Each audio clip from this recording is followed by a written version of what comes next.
It starts with silence. Not the kind that soothes, but the kind that makes your chest feel hollow. My phone screen glares back at me. No calls, no texts. Just a white void where Mira's name should have been. I swipe open the gallery. Empty. Every photo, gone. Every message thread, wiped clean. My thumb trembles as I refresh again and again, hoping it's some glitch. It isn't Mira. I whisper to no one, pressing her contact like muscle memory. The call connects after the second ring. She answers with that same calm voice I used to fall asleep to. Hey, Aiden. I freeze. Hey. That's all you've got to say after deleting everything. She exhales softly, like she's been expecting this. I needed to move on. Move on. I repeat, my voice cracking. From what? From us. Mira, we were fine last week. No, Aiden, she says quietly. You were fine. I wasn't. My heart pounds. What does that even mean? There's a pause. I can almost hear her thinking. It means I got tired of feeling small around you. I grip the phone tighter. Small Mira, I've never. You don't even notice it, do you? She interrupts. Her tone doesn't rise. It just cuts. Every time I tried to tell you what I felt, you'd explain why I shouldn't feel that way. You always had an answer, Aiden. You never had space for mine. That's not fair, I say, pacing across my room. I tried. God. I tried. I know you did, she says. That's what makes it harder. Her words hit like quiet bullets. No shouting, no blame. Just the kind of truth that leaves scars. Mira, please, I whisper. Talk to me. Don't just erase me like I never existed. I'm not erasing you, she says softly. I'm letting you go. The silence that follows feels heavier than any scream. I sink onto the edge of my bed, staring at the phone like it might give me a different answer if I wait long enough. So that's it? After everything, I've been saying goodbye for a long time, she says. You just never heard it. My throat burns. You think deleting everything helps? That's your closure. It's not about helping, she says. It's about breathing. I laugh bitterly. Breathing. You used to say I made you feel alive. You did, she admits. But you also made me feel invisible when it mattered. I cover my eyes with my hand. So what do you want me to say, huh? That I'm sorry. That I'll change. You know I would. That's the thing, she says, voice trembling just once. You always say you will. But love isn't supposed to be a promise you keep rewriting. Her words echo, carving into me. So this is really goodbye. I don't hate you, Aiden, she whispers. I just can't stay somewhere that keeps shrinking me. I stare at the ceiling, trying to hold my voice steady. You could have told me before doing this. Before deleting everything. If I told you first, she says, you would have talked me out of it. You always do. I want to argue, but she's right. I always had the right words, the right logic, except now. Now I have nothing. Mira? I breathe her name like a prayer. Don't hang up, please. She hesitates. I can almost feel her on the other end, fighting herself. Goodbye, Aiden. The line goes dead. For a moment, I just sit there, the phone still pressed to my ear. My reflection stares back from the black screen, eyes wide, mouth slightly open, like someone just pulled the floor out from under me. I open our chat again, but there's nothing. Just the blank gray text, no messages here yet. My fingers hover over the keyboard, typing, and deleting the same words over and over. I'm sorry, come back please. None of them feel enough. I scroll through my contacts searching for her again, but even her name feels like a wound. Everything connected to her photos, videos, songs, gone. Like she reached into my life and hit delete. I toss the phone onto the bed and bury my face in my hands. The quiet hum of the city outside mocks me, cars, laughter. Life moving on without asking if I'm ready. I think of the first time we met, her laugh over coffee. Her eyes rolling at my sarcasm, the way she said my name, like it meant something. All of it feels distant now, like a movie I once loved but can't re-watch. The room feels too small. I stand, pacing, trying to breathe past the ache in my chest. Maybe this is what endings really sound like, Not shouting, not tears, just silence and a single goodbye. My phone buzzes. My heart leaps, but it's only a notification from my bank. I laugh under my breath, bitter and broken. Perfect timing, I mutter. I grab my jacket and step outside. The night air hits me, sharp and cold. Every light, every noise feels too bright, too alive. She's out there somewhere, breathing, healing, moving on, and me. I'm just here, holding on to echoes. Love doesn't always end in flames or words left unsaid. Sometimes it ends like this, in the quiet deletion of everything that ever mattered. And the worst part isn't losing her. It's realizing she was already gone long before I noticed.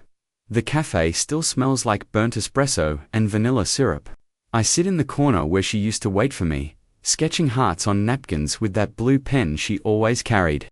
The chair across from me feels too empty, still haunting old spots. Liam's voice cuts through the noise. He slides into the seat across from me, his coffee already half gone. I force a smile. I guess I like torturing myself. He studies me for a second. You've been doing that a lot lately. Yeah? What else am I supposed to do? I stir my cup, watching the milk swirl like smoke. She deleted me, Lee. Every photo, every message gone. He nods slowly. You called her again, didn't you? I glance away. Once, maybe twice, more like 10 times, he says quietly. I don't deny it. She didn't pick up. Liam sighs. Aiden, you can't keep doing this. She's not coming back. I laugh bitterly. You think I don't know that? He hesitates before saying, there's something I need to tell you. The tone in his voice makes my stomach tighten. What is it? He looks down at his cup, then back at me. She's seeing someone. For a second, I just stare at him. What, Mira? She's dating someone new. My breath catches. Already? Yeah, a guy named Ethan. They've been out a few times. The name hits me like static. Ethan, I repeat. You're serious? Liam nods. I didn't want to tell you like this, but I push my cup aside, the spoon clattering against the saucer. No, it's fine. She moves on. I spiral. That's the pattern, right? He leans forward. Aiden, don't. I cut in. Don't tell me it's for the best. Don't give me that you'll heal speech. I wasn't going to, he says softly. I was going to say, it sucks. Because it does. I let out a shaky breath, my hands gripping the edge of the table. Ethan, I whisper again. You know what's funny? She used to hate that name. Said it reminded her of some guy in high school who broke her heart. Liam doesn't answer. He just lets me unravel. I walk around this city, I say, my voice low, and she's everywhere. The park bench, the bookstore, that stupid bridge we painted our initials on. Everything screams her name, and she just erased me. Maybe she's trying to find peace, he says. Peace. I scoff. You don't get peace by pretending someone never existed. He tilts his head. Maybe for her, forgetting is survival. I shake my head. I can't even forget her laugh. For a while, neither of us talks. The hum of the cafe fills the air, clinking cups, low chatter, a song I once played for her. Every sound feels like a memory. You ever think about how love just ... expires? I say. One day, it's everything. The next, it's just gone. Liam leans back. Love doesn't expire, man. People just stop choosing it. That one hits deep. I stare at him, then look out the window. Rain starts to fall, faint but steady, streaking the glass. I'd give anything to hear her say my name again. He sighs. You've got to let her go, Aiden. I can't, I whisper. Not yet. He stands, tossing a few bills on the table. Then, at least stop chasing her ghost. You'll drown in it. I nod, but I don't move. After he leaves, I pull my phone out. No new messages, no calls. Just silence. I open my photo gallery, blank. But in my mind, I see her face, the way she smiled when she caught me watching her. Stop looking at me like that, she used to say. Laughing. I can't help it, I'd reply. You're distracting. Then don't look, she'd tease. I don't want to stop. The memory burns brighter than the present. I blink hard, forcing myself back to the now. Outside, I start walking past the cafe, past the bookstore, all the way to the bridge. The paint we used to mark our initials is cracked, faded by time. I trace the letters with my fingertips, M+A. The rain hits harder now, blurring the colors until they almost disappear. Maybe that's fitting. Maybe everything fades eventually, even the parts of her I thought would stay. I whisper into the storm. You moved on fast, Mira. The wind answers for her cold. Indifferent. I stand there until the rain soaks through my jacket, until my phone buzzes in my pocket. For one wild second, I hope it's heard. It's not. Just a weather alert. Figures. I look up at the grey sky and let the rain wash over me. Maybe this is what moving on feels like, not healing, not forgetting, just standing in the downpour, hoping someday it doesn't hurt this much. The music is too loud, the lights too bright, and the air too heavy with laughter that doesn't belong to me. I shouldn't have come. Liam said it would do me good, that I needed to be around people again. But the moment I walk in, I know I made a mistake. Then I see her. Mira, she's standing near the bar, her hair falling the same way it always did, except now it's curled at the ends. Softer, deliberate. She's glowing. But it's not for me. Ethan's hand rests on her back, like it's always belonged there. She leans into him when she laughs. That sound, it used to be mine. Earth to Aiden, Liam mutters beside me. You okay? Define okay, I say through clenched teeth. He follows my gaze and sighs. I didn't think she'd show up. Or him. You knew they were together. I reply quietly. I didn't think they'd come here. I take a slow breath, trying to stop the pounding in my chest. Doesn't matter. I'm fine. You sure? No, I admit. But I'll survive. He nods, awkwardly patting my shoulder before escaping toward the drinks.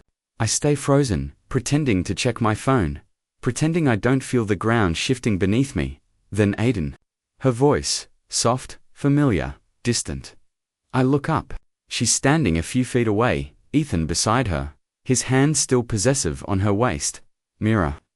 My voice comes out rough. Didn't expect to see you here. Yeah, she says, smiling politely. Small world. Apparently, Ethan extends his hand, confident, steady. Hey man, I've heard about you. I stare at it for a moment before shaking it.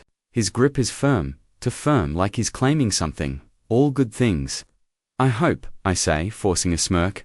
Mira glances at the floor. Aiden, this is Ethan. I cut in. Yeah, I figured. He chuckles, oblivious or pretending to be.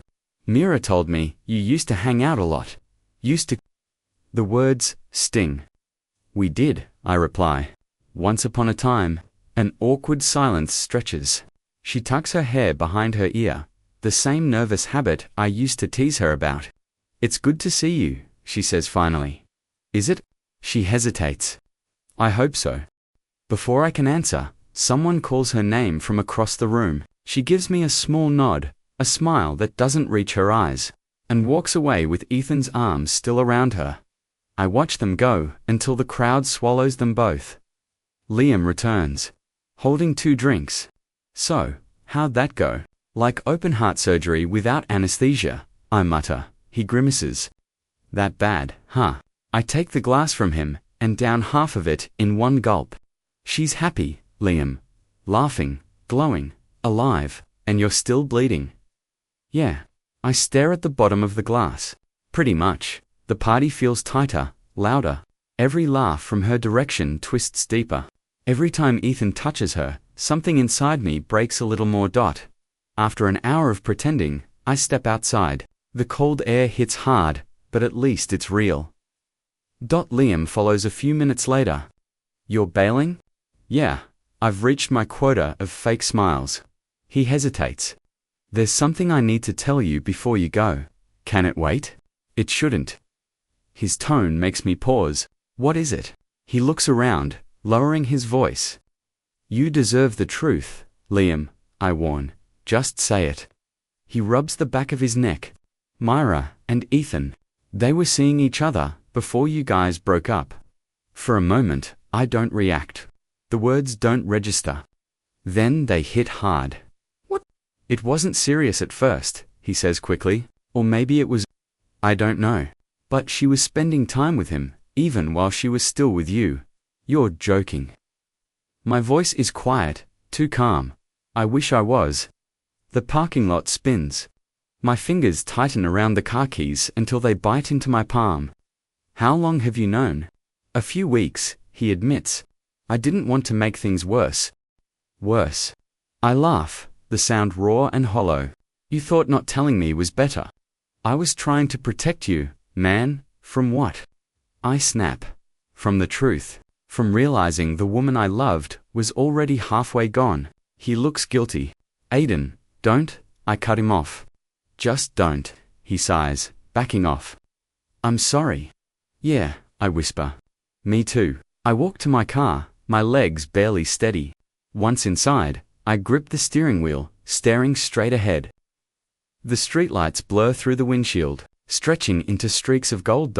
She was seeing him before. Every late reply, every excuse, every I'm tired tonight, it all clicks now. God, I whisper, hitting the steering wheel once. I was such an idiot. I scrolled through my mind like an old playlist. Her smile, her laughter, her promises. Every I love you feels different now. Like a rehearsed line from a play I never knew I wasn't the lead in. I rest my head against the seat, closing my eyes. She said she felt small. I murmured to myself. Maybe it wasn't me who made her feel that way. Maybe it was guilt. The thought burns. Outside, laughter drifts from the party, hers, bright and easy. Ethan's voice follows, low and familiar. I can't listen anymore. I turn the engine on, but I don't drive. I just sit there, staring at the road ahead, breathing in the betrayal. Every truth Liam tried to hide now screams in my head. Every memory feels poisoned. I thought losing her was the worst pain. I was wrong. This, knowing she lied while smiling, that she was already his before she said goodbye. This is worse because heartbreak hurts. But betrayal. Betrayal changes you. I stopped checking her social media 7 days ago. 7 mornings of fighting the same instinct. Open, scroll, bleed. I still wake up reaching for my phone, but now I reach for a pen instead. The first time I wrote, it wasn't poetry. It was anger. Just lines that burned through the page. You broke me, but I'll thank you one day. I didn't plan on writing again, but I did.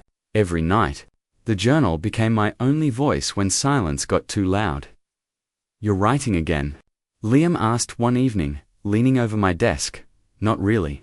Just bleeding neatly, he chuckled. You always did bleed dramatically. Yeah, well, it's cheaper than therapy. He picked up my notebook and flipped through the pages. His eyes softened. You should post these. I frowned. What? Online? No, why not? Someone might need this. I didn't write it for someone, I said.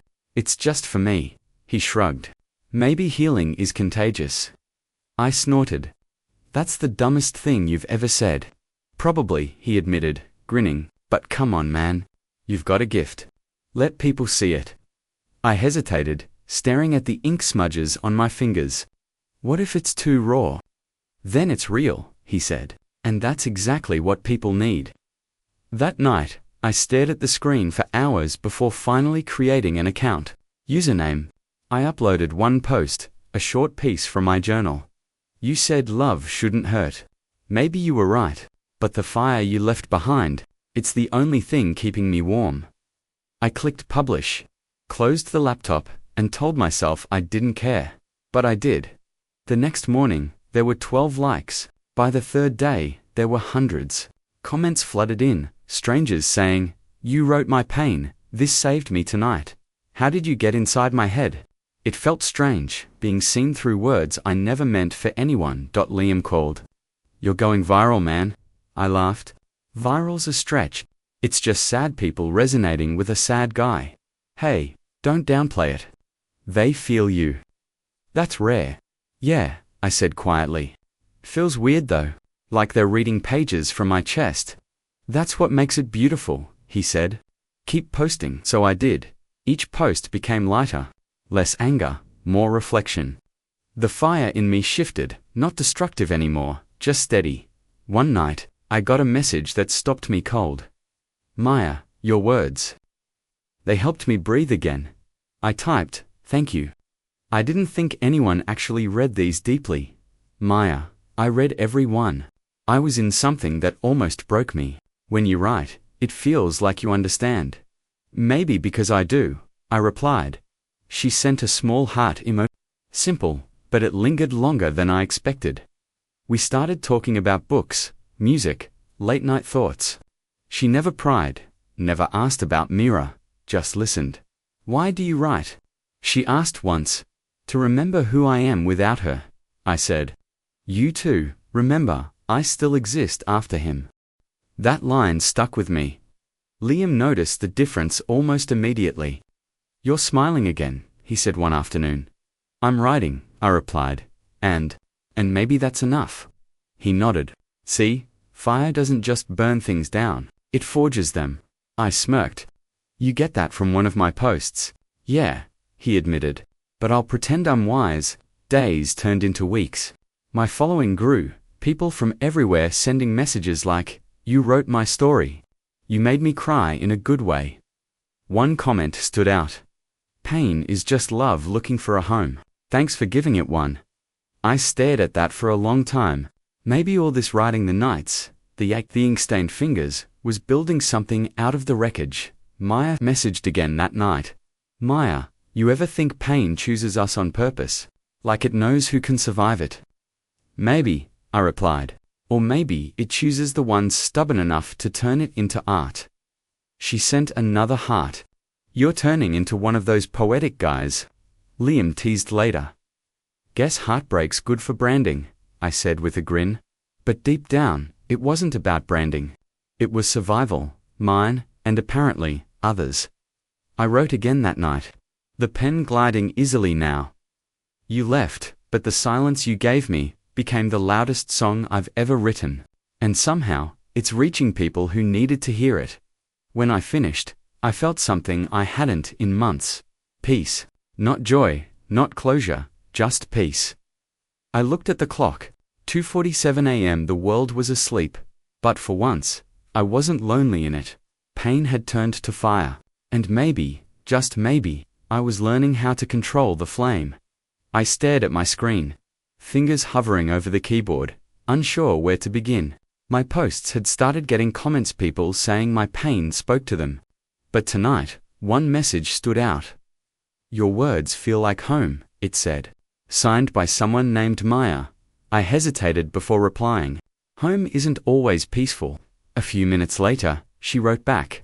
True, sometimes it's where the fire started. I leaned back, staring at her message, a small smile tugging at my lips.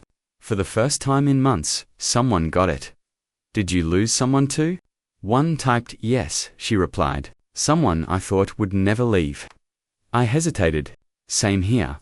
That night, we talked for hours about love, loss, guilt, and the strange comfort of putting pain into words. She wasn't flirty, not fake, just ... real. The kind of honesty I'd been starving for. Over the next few weeks, Maya's name became part of my routine. Mornings started with her messages, nights ended with her thoughts about my latest post. One night, she wrote, "You don't sound broken anymore." I laughed softly to myself. Maybe I'm just learning to live with the cracks. That's how the light gets in, she replied. Her words hit deeper than she probably realized. Liam noticed the change too. You've stopped moping, he said one evening, leaning against my car. Guess writing really is cheaper than therapy. I smirked. Maybe. Or maybe, I just ran out of tears.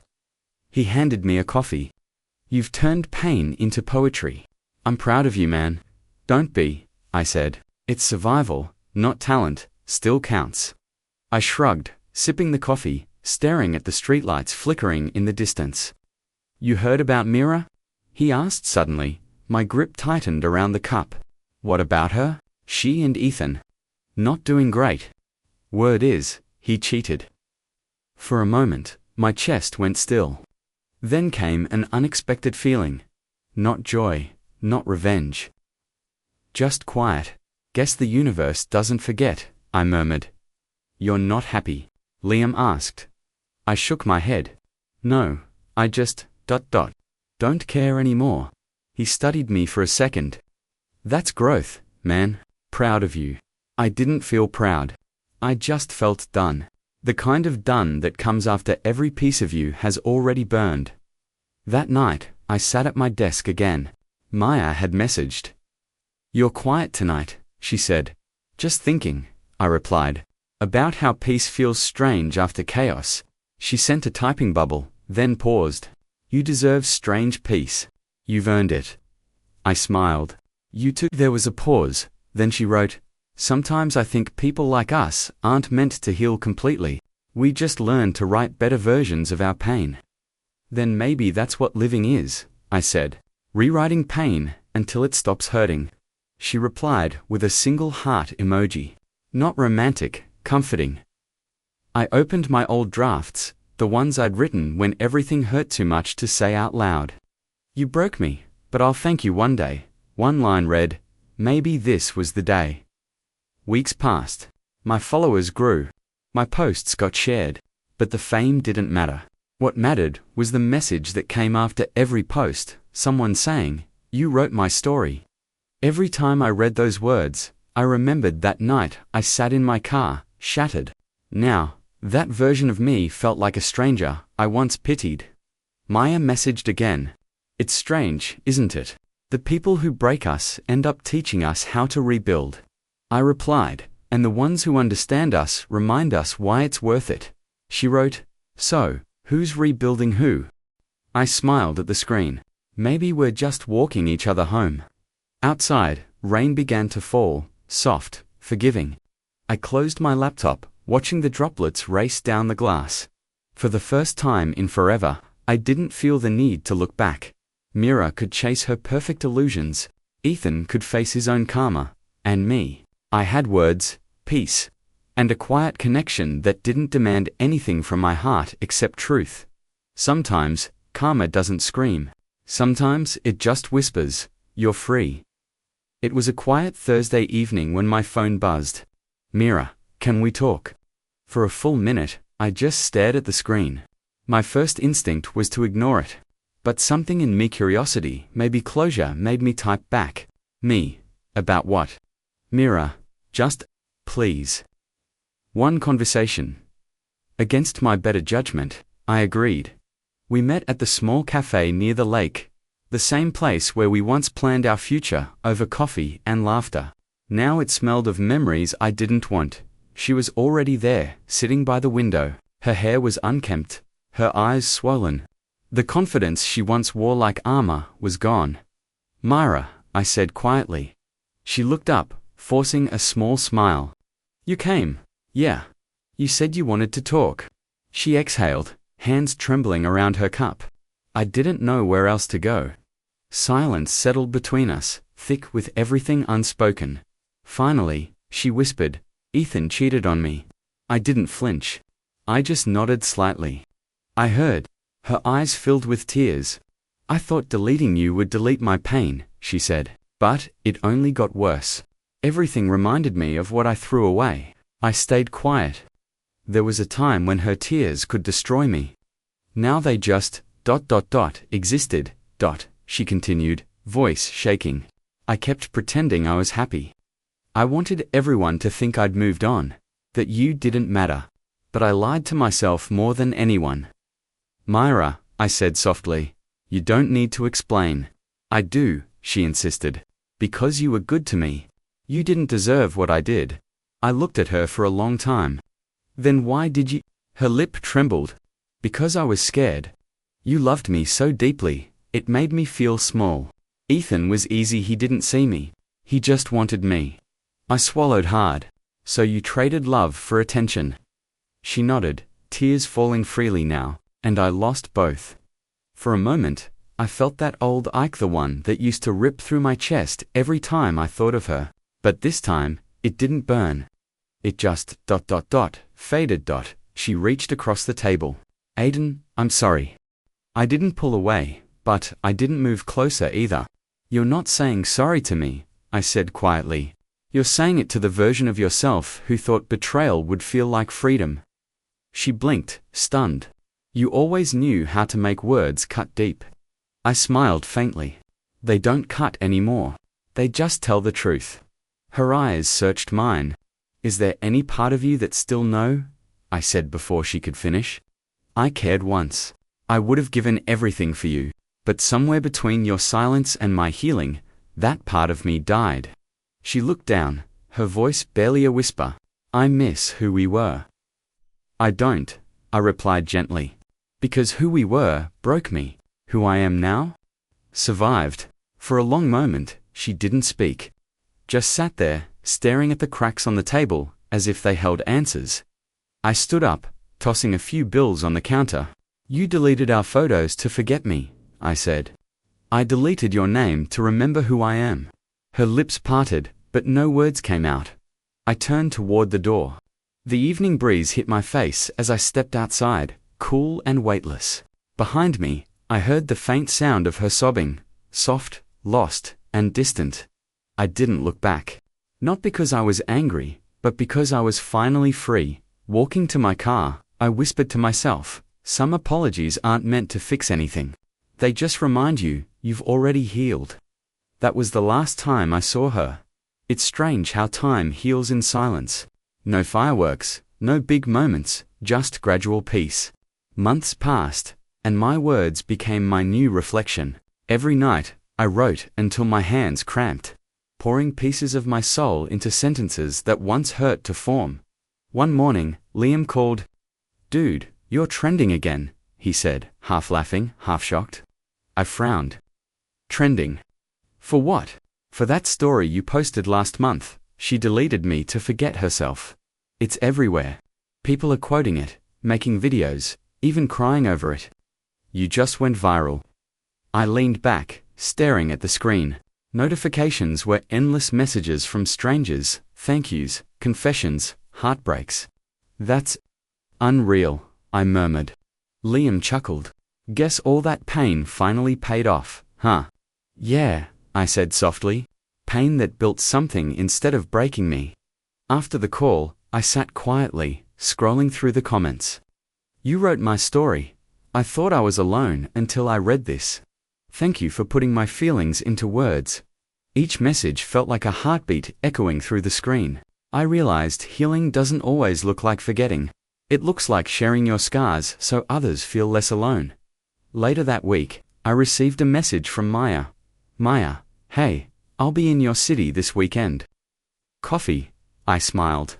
Me, only if you promise not to psychoanalyze my caffeine choices. She replied instantly. No promises. We met at a small cafe tucked between bookstores.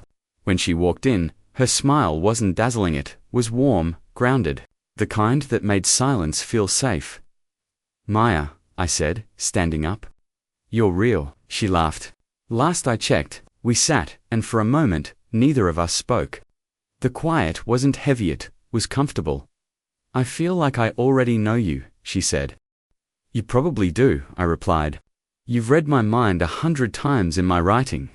She tilted her head. And yet, you still left some parts unwritten. I smiled faintly. Some wounds don't need an audience. She sipped her coffee. You've changed. When I first started reading your posts, I could feel your anger. Now, it's softer. Guess I got tired of bleeding, I said. Or maybe you learned how to turn it into ink, she countered. I laughed quietly. You talk like my next book title. Her expression softened. Sometimes we lose people to find ourselves, she said. That line lingered in the air, simple but true. I nodded slowly. Yeah, I think I finally get that. She leaned forward. Do you ever think about her? I thought about it. Sometimes, I admitted, but not with pain anymore. Just gratitude. She broke something in me, but that break let the light in. Maya smiled. Then maybe you didn't lose. You just transformed. The way she said it didn't feel romantic, it felt real. Like she wasn't trying to fill a void, just share the space beside it. After coffee, we walked by the river. The sky was painted in orange and lilac streaks. You ever think of writing something new? She asked. I already am, I said. This time, not about heartbreak. About rediscovery. Sounds perfect, she said. Just don't forget to include joy. I'll try, I replied, but joy's harder to write. It's quiet. Maybe that's what makes it beautiful. We stopped at the bridge, the same one where Mira and I had once carved our initials. The paint had faded. So had the pain. Maya noticed the faint letters. Yours? Old story, I said. She smiled knowingly. Every writer has one. I took a deep breath. I used to think healing meant moving on from her. Now, I know it meant coming back to myself. She nodded. You did. As we stood there, watching the sunset shimmer over the water, I felt something I hadn't in a long time. Peace. Not the kind that hides behind distractions, but the kind that stays when the world goes quiet. When Maya left that evening, she hugged me briefly. Keep writing, she said. The world needs your voice. I will, I promised. After she walked away, I stood under the fading light, phone in hand. My latest post-draft blinked on the screen. Moving on isn't forgetting. It's forgiving yourself for holding on too long. I hit publish, and for the first time in years, I didn't write from pen, I wrote from peace. The bridge looked smaller than I remembered. Maybe it was me who had grown. The paint had nearly vanished. Our initials, barely visible ghosts on cold steel. I traced the faint letters with my thumb and whispered, "We really thought forever fit in 3 strokes of paint." A soft wind brushed past, carrying the scent of rain and endings. I pulled out a small pocket knife from my jacket. Its blade caught the dying sunlight as I bent down and carved beneath the faded initials. I survived. The sound of metal against steel echoed softly, steady and deliberate. When I finished, I stepped back and looked at its simple words. But heavier than any love promise I'd ever made. Guess that's the real ending, I murmured. Behind me, footsteps approached. Liam's voice broke the silence. You always did like dramatic conclusions. I smiled faintly. You followed me again? Couldn't miss your farewell tour. He walked beside me, eyes tracing the carving. Looks good, he said. Feels final. It is, I said quietly. This bridge used to feel like hers. Now it's mine again. Liam nodded. You sure you're okay? I laughed softly. For the first time, yeah, I'm not numb, not angry, just done. He crossed his arms. Never thought I'd see the day you thanked her. I turned toward the river. Me neither. But I do. She left, and it forced me to face the parts of myself I'd been hiding behind her. He smirked. So heartbreak turned philosopher now. Something like that, I said, smiling. Pain was a good teacher. I just took a while to listen. He looked at me for a moment, serious now. You think she ever thinks about this place? Maybe, I said. But that's her story. Mine ended here. The sun dipped lower, painting the sky gold and violet. I breathed in, feeling the weight in my chest finally lift. You know, Liam said, you could write about this. The final chapter, the man who let go. I chuckled. Too on the nose. Maybe, but it fits. Maybe it does, I said. It's not about losing her anymore. It's about finding me. Liam patted my shoulder. That's growth, man. Yeah, I said. Love didn't destroy me. It rebuilt me. He started walking back toward the road. You coming? In a minute, I said. He nodded, and left me standing there.